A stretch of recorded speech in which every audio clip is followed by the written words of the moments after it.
Hello बच्चों, how are you? कैसे हो? ठीक हो? तो आज हम एक अलग टॉपिक के साथ आए। पिछले टॉपिक्स में आपने ये पढ़ा कि भाई आपने चार्ज के बारे में पढ़ा, हमने उसके बाद एक कूलम्ब्स लॉ के बारे में पढ़ा, वो इंटर रिलेट था इसलिए पहले करवा दिया। लेकिन हमें चार्ज के कुछ एक और प्रॉपर्टीज थी, वो भी पढ़नी थी, तो वो आज पढ़ेंगे। कुछ एक प्रॉपर्टीज हैं चार्जेस की, वो हमें आज पढ़नी है। क्लियर है? तो आप देख रहे हैं अपना खुद का एक चैनल है एडवांस अरीना, तो बाकी वीडियो भी वहीं आपको मिल जाएंगे। तो आज इस वीडियो में हम कुछ टॉपिक डिस्कस करने वाले हैं, वो इंपॉर्टेंट टॉपिक। मजा आएगा, ध्यान से सुनना, मजा आएगा। एक एक टॉपिक को रिलेटेड करके फील करके समझेंगे तो अपने आप ही टॉपिक समझ आ जाता है। इतना बड़ा इशू नहीं है, ठीक है? बिना टेंशन के फ्री माइंड होके एक नोटबुक और एक पेन लेके बैठ जाना, साथ में वीडियो को पॉज करके अपना जो भी लिखवाया जाता है वो लिख लेना। क्लियर? तो चलो शुरू करते हैं। तो चार्ज की एक दो प्रॉपर्टीज थी, जिसमें एक था quantization of charge. Quantization of charge, quantization of charge, ठीक है।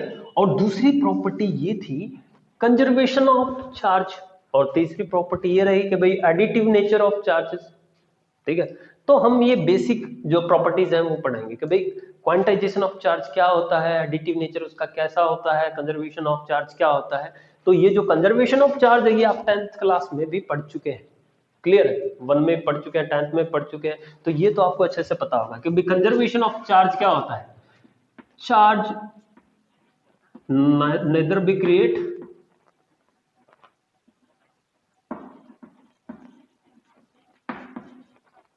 nor be destroyed.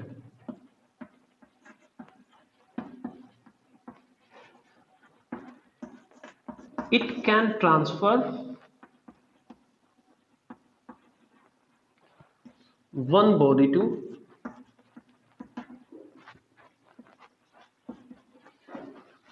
another body. समझे कि भाई जो चार्ज होता है वो कंजर्व रहेगा, क्योंकि चार्ज की प्रॉपर्टी है कंजर्व रहता है।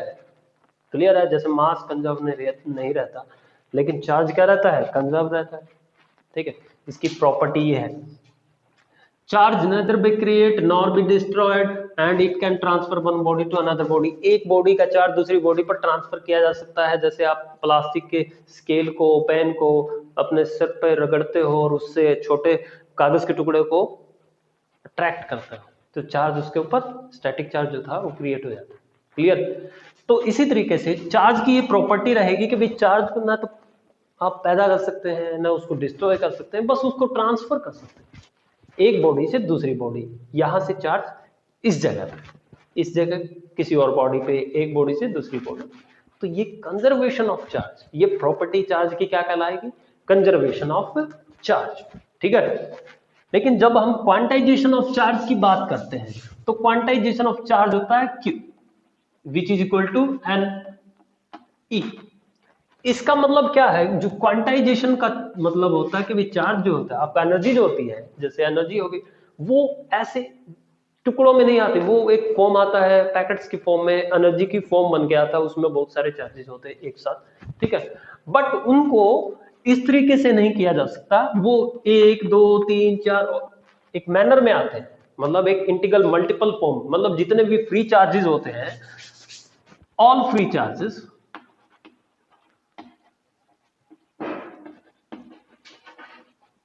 all free charges are in a form of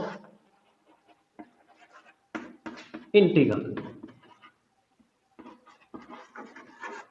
ठीक है। वो इंटीग्रल की फॉर्म में आप लिखेंगे, या इंटीग्रल की फॉर्म में वो सारे आते हैं।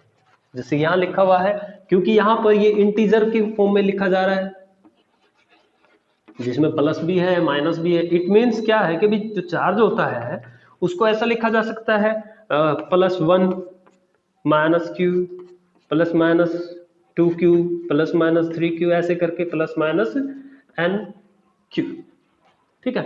n इलेक्ट्रॉन के लिए ही, ठीक है। और यहां पर चार्ज को भी लिखा जा सकता है फॉर, जैसे 1e, ठीक है। ऐसे करके n, ठीक है, इन दोनों में से कोई भी, जो भी। तो यहां से आप समझ सकते हो कि भाई क्वांटाइजेशन ऑफ चार्ज है वो इंटीग्रल फॉर्म में लिखा जा सकता है। क्लियर?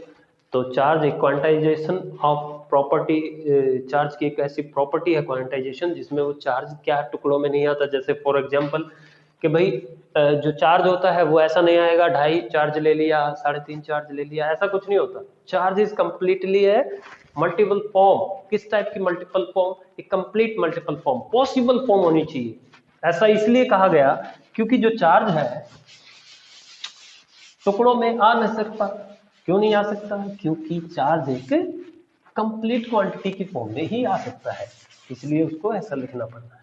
जहां पर मान लो इलेक्ट्रॉन है, इस इलेक्ट्रॉन का और प्रोटॉन का जो smallest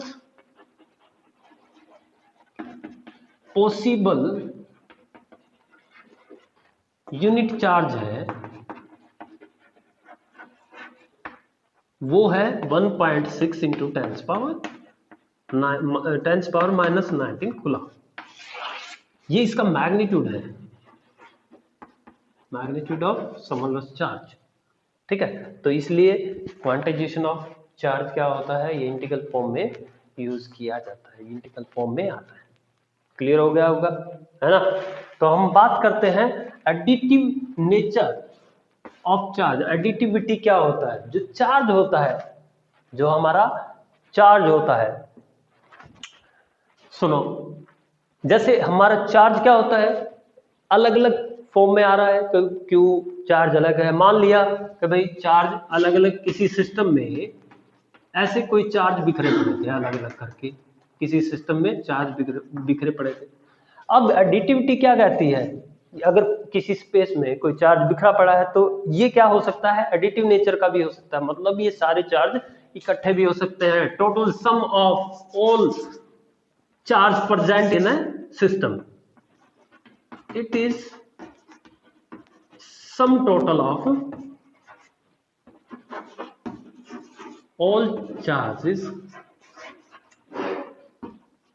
presented in a system। किसी सिस्टम में अगर चार्ज प्रेजेंट है उनका टोटल सम जो होता है वो होता है एडिटिविटी।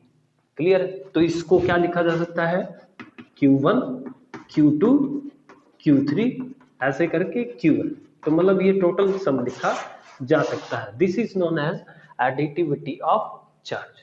ठीक है, और कंजर्वेशन चार्ज के अंदर जहां पे हमने ये किया था कि भी चार्ज क्रिएट नहीं एक, अगर मैं आइसोलेटेड सिस्टम की बात करूं तो आइसोलेटेड सिस्टम में भी चार्ज क्या रहेगा, कांस्टेंट रहेगा। चार्ज क्या रहेगा, कांस्टेंट, रिमेन्स कांस्टेंट। ये बात भी आपको याद रखनी। ठीक है, अगर आइसोलेटेड सिस्टम की अगर बात की जाए तो वो भी क्या, चार्ज कांस्टेंट रहेगा। ठीक है, इस तरीके से हम चार्ज की अलग अलग 3 प्रॉपर्टीज पढ़ सकते हैं। क्लियर है?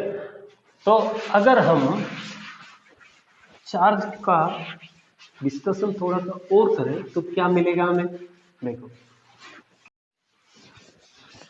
चलो भाई देखो, अब हम चार्ज और मास के बीच में थोड़ा सा डिफरेंस देखते हैं कि चार्ज और मास के बीच में क्या डिफरेंस रहेगा।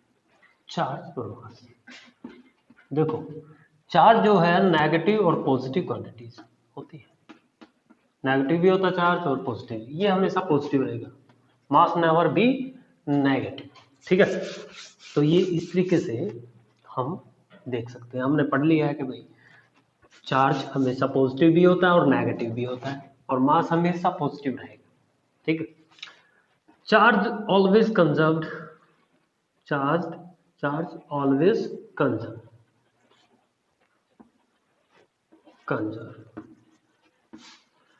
चार्ज हमेशा कंजर्व रहेगा और independent of speed, it does not depend on speed, it does not depend on speed, speed पे बिल्कुल भी डिपेंड नहीं करेगा। ठीक है, ये डिपेंड करेगा, इट डिपेंड्स ऑन स्पीड।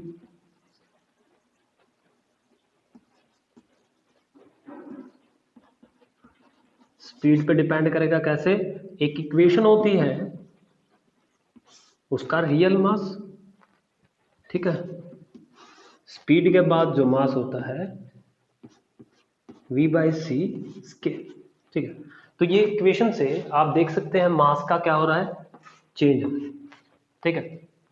यहाँ स्पीड ऑफ लाइट से तो आदमी दौड़ नहीं सकता, इसीलिए 1 में से कम हो रहा है, तो always less than actual mass में, और जो बाद में स्पीड के बाद जो मास होता है उन दोनों में क्या हो जाता है, डिफरेंस। इस तरीके से वो स्पीड पे डिपेंड करता है।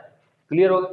तो चार्ज के बारे में और मास के बारे में आप ये डिफरेंस देख सकते हैं, जहां पर चार्ज दो टाइप का हो सकता है, पॉजिटिव भी हो सकता है और नेगेटिव, जैसे प्रोटॉन और इलेक्ट्रॉन, ठीक है। और जो आपका मास होता है वो ऑलवेज पॉजिटिव होगा।